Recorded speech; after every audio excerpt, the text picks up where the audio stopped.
Oke, Assalamualaikum warahmatullahi wabarakatuh. Nah, anak-anak sekalian, hari ini kita akan belajar tentang hikmah beriman kepada Allah Subhanahu wa Ta'ala ya. Nih, kamu bisa lihat di halaman 9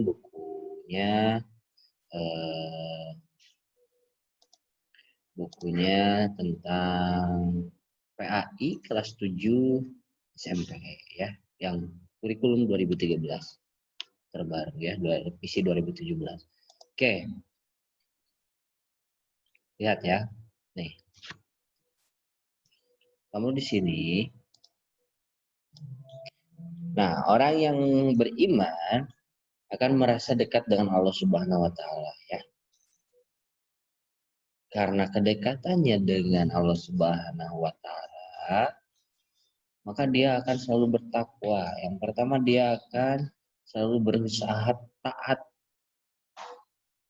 terhadap semua aturan Allah Subhanahu wa Ta'ala ya. Terus menjalankan semua perintahnya juga. Menjauhi semua larangannya juga. Dan jika kita menjadi seseorang yang taat atau bertakwa kepada Allah Subhanahu wa Ta'ala, maka insya Allah kita akan menjadi orang yang paling berbahagia, baik dunianya maupun akhiratnya. Ya. Nah, di sini ada beberapa hikmah yang bisa kamu dapatkan jika kamu beriman kepada Allah Subhanahu wa Ta'ala. Ya. Yang pertama, kamu bisa mendapat pertolongan dari Allah Subhanahu wa Ta'ala.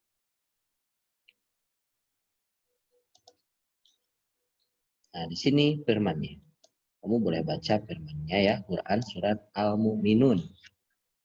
Surat ke-40 ayat 51 ya. Lihat, silahkan baca sama-sama. Ya.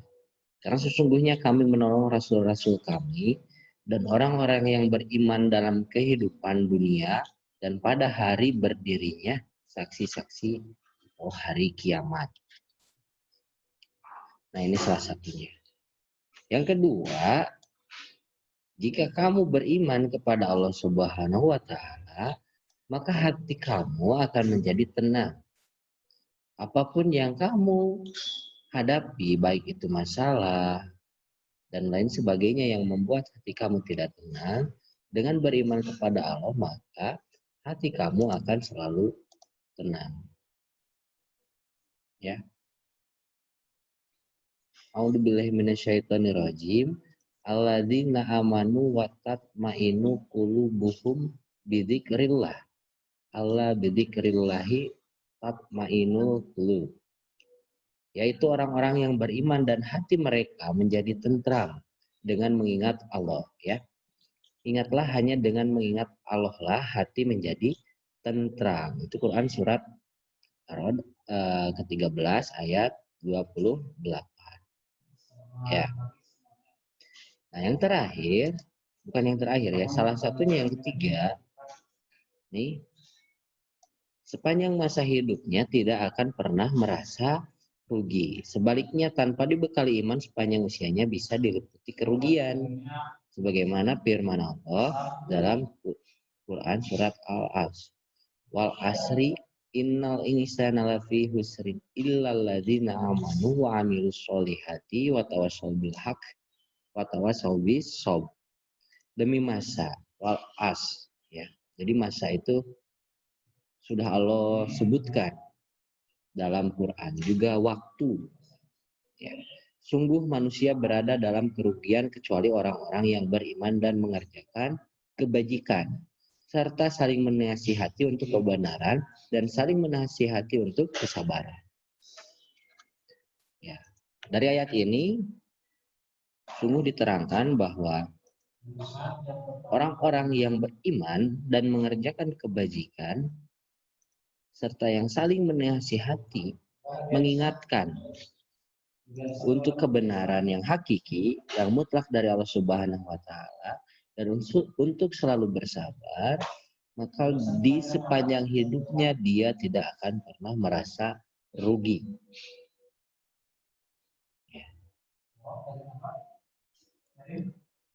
Gitu. Kita tidak boleh memaksa. Jadi kita hanya wajib untuk mengingatkan, menasihati ya kepada orang lain. Kalau kepada diri kita itu sangat wajib ya. Silahkan hati kamu bimbing raga dan pikir kamu untuk selalu taat kepada Allah Subhanahu wa taala. Ya.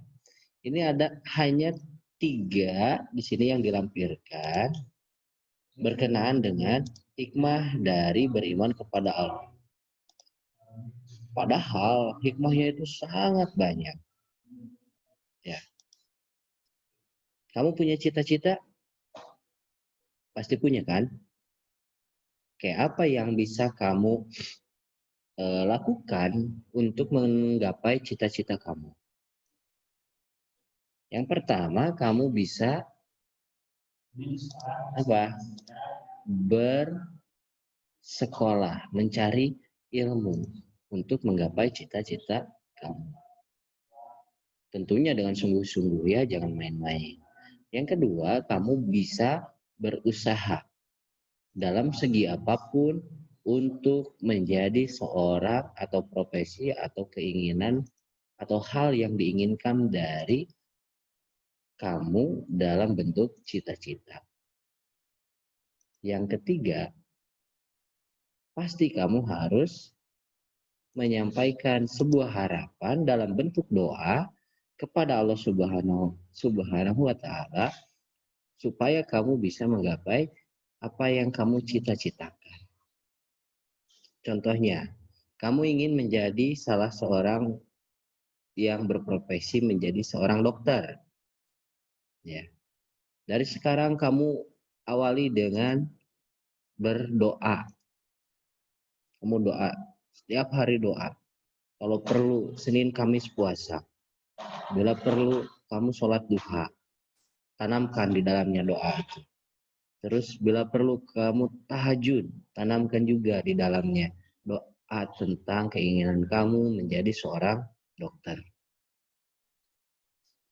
Yang kedua, tuntutlah ilmu. Pelajari hal-hal ilmu-ilmu yang berkaitan dengan dokter dari mulai sekarang. Kalau di sekolah kamu mengenal mata pelajaran IPA, tekunilah mata pelajaran IPA dengan baik. Terus pelajaran-pelajaran lainnya tekuni dengan baik.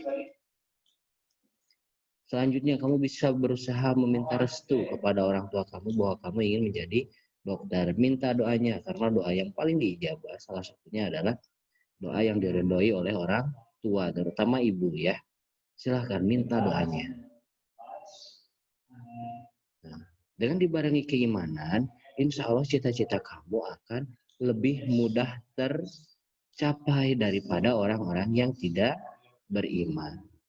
Pak, bagaimana seandainya kalau tidak dikabulkan? Nah, kamu jangan pesimis di sini. Kamu tanamkan sifat optimis kamu bahwa cita-cita kamu bakal dikabulkan.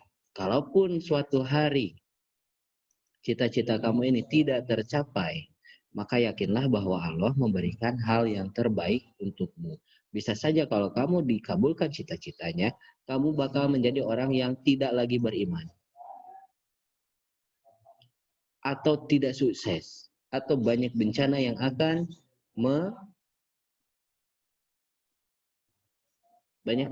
akan datang kepada kamu dengan profesi yang kamu cita-citakan. Kita harus selalu berprasangka baik terhadap Allah Subhanahu wa taala. Dan kamu kebaikannya kalau sudah berserah diri kepada Allah Subhanahu wa taala, apapun yang dikodor dan kodor, apapun yang ditakdirkan oleh Allah Subhanahu wa taala, baik itu sebelum lahir sampai sekarang kamu sudah menjalankan hidup yang semestinya, itu akan jauh lebih baik dari apa yang kamu bayangkan. Karena Allah Maha segalanya, juga Maha memberi hak yang terbaik kepada umatnya, terutama kepada umatnya yang selalu beriman kepada Allah Subhanahu wa taala ya. Oke, baik. Itulah salah satu hikmah beriman kepada Allah Subhanahu wa taala. Nah, saya kasih tips di sini, sebuah tips amalan. Ya. Sekarang saya kasih sebuah tips. Nih ya.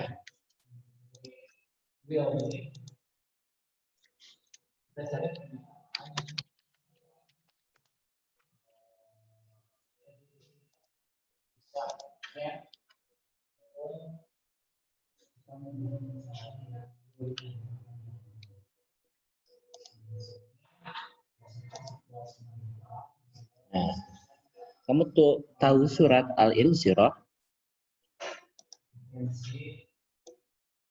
Nih, Al-Insyirah melapangkan. Bunyi ayat pertamanya adalah Alam nasroh laka sodros. Nah, surat ini saya kasih tips ya. Silahkan mau diamalkan atau tidak, silahkan. Baca surat ini 11 kali setiap habis sholat.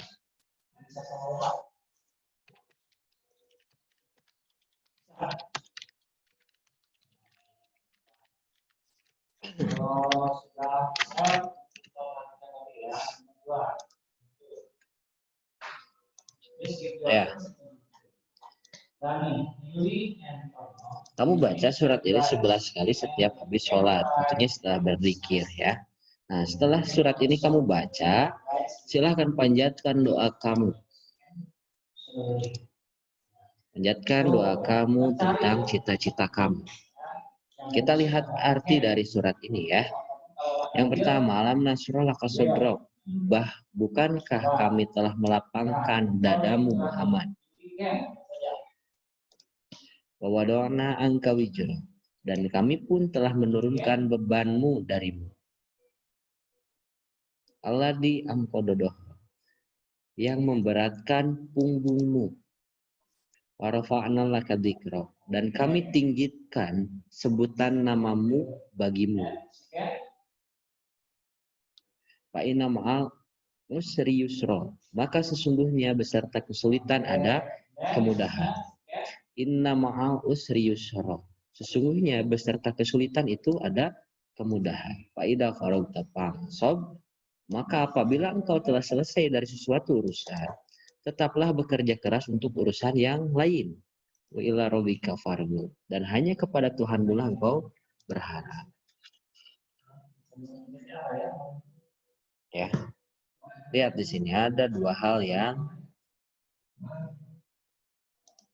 nih. Maka sesungguhnya beserta kesulitan ada kemudahan. Terus sesungguhnya beserta kesulitan itu ada kemudahan. Kamu harus percaya apapun yang terjadi dalam hidupmu, baik itu kebahagiaan ataupun kesulitan. Nah, terutama kesulitan nih, kamu harus yakin bahwa setiap kesulitan yang datang di dalamnya pasti ada kemudahan. Nah, di sini kamu tidak boleh putus asa dalam menggapai cita-cita kamu dalam hal apapun yang sedang kamu lakukan atau urusan-urusan kamu atau semua urusan-urusan kamu beserta keluargamu. Ingat, berserah dirilah hanya kepada Allah.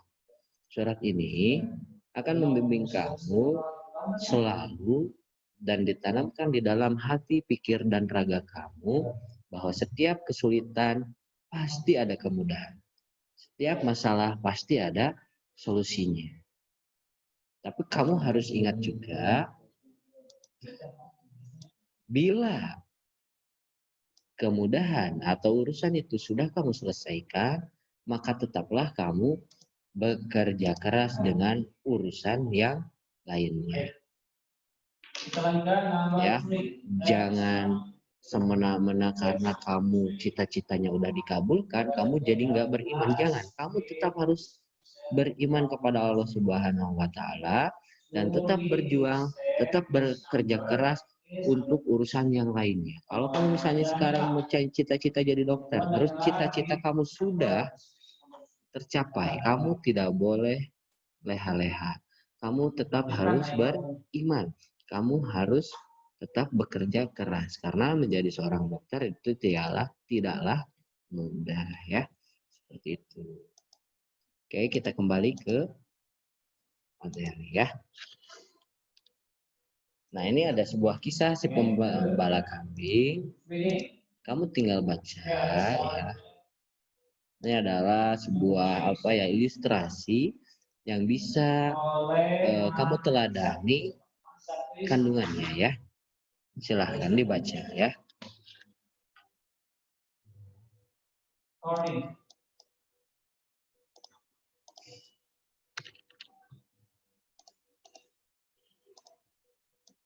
Baca ya. Oke. Silahkan ya. Oke. Nah, ini ada rangkuman pada akhir bab. Kita coba baca sama-sama ya. Iman kepada Allah Subhanahu wa taala adalah percaya dengan sepenuh hati bahwa Dia itu ada, diucapkan dengan lisan dan diamalkan dalam perbuatan sehari-hari. Ya, sekali lagi. Iman kepada Allah Subhanahu wa taala itu adalah kamu percaya dengan sepenuh hati bahwa Dia itu ada, lalu kamu ucapkan dengan lisan, lalu diamalkan dalam perbuatan sehari-hari. Ya, nanti kalau ini tercapai, berarti kamu termasuk orang yang beriman. Itu ya. Yang kedua, Asmaul Husna itu adalah nama-nama Allah Subhanahu wa taala yang baik. Di antara Asmaul Husna tersebut, salah satunya ada Al-Alim, Maha mengetahui, Al-Khabir, Maha teliti, Sami, Maha mendengar, dan Al-Basir, Maha melihat. Dan masih banyak yang lainnya ya. Rahman, Rahim, Malik, Kudus, dan lain sebagainya ya. Terus yang ketiga, nah ini dia poinnya. Cara meneladani Asmaul Husna dalam kehidupan sehari-hari adalah yang pertama, kamu cintai ilmu pengetahuan. Kamu harus selalu gigih dalam mencari ilmu. Dalam melakukan pekerjaan harus selalu ingin yang sempurna atau minimalnya bagus, sesuai dengan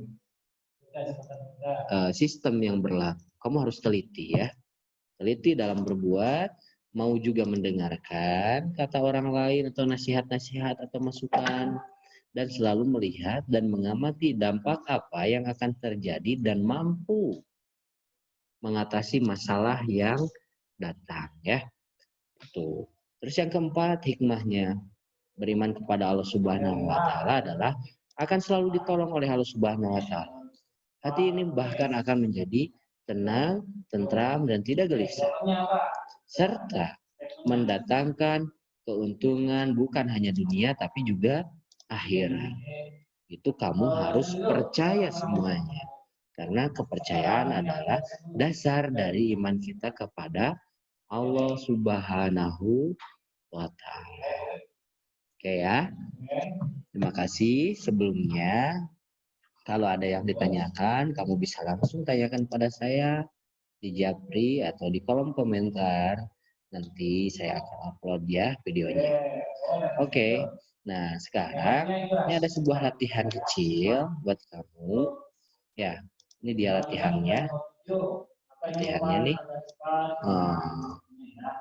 Ya, ini dia latihannya. Ini akan menjadi tugas kamu hari ini. Kamu buat di buku tugas kamu, di buku tulis kamu, lalu kerjakan. Latihan penerapan berikut. Lalu kumpulkan. Oh ya, kerjakannya di buku tugas, di buku kamu. Lalu foto dan kumpulkan melalui Google Classroom. cara menguploadnya di tugas penerapan keimanan. Oke ya.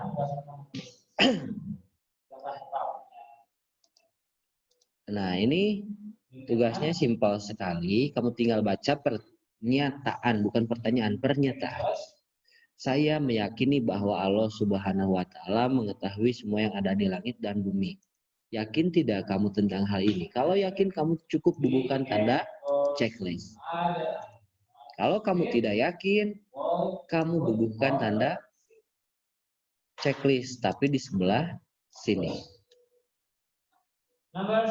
Ya, Pak, boleh nggak kalau tanda cakra pas bagian yang tidaknya? Boleh, kamu boleh sini. Ya.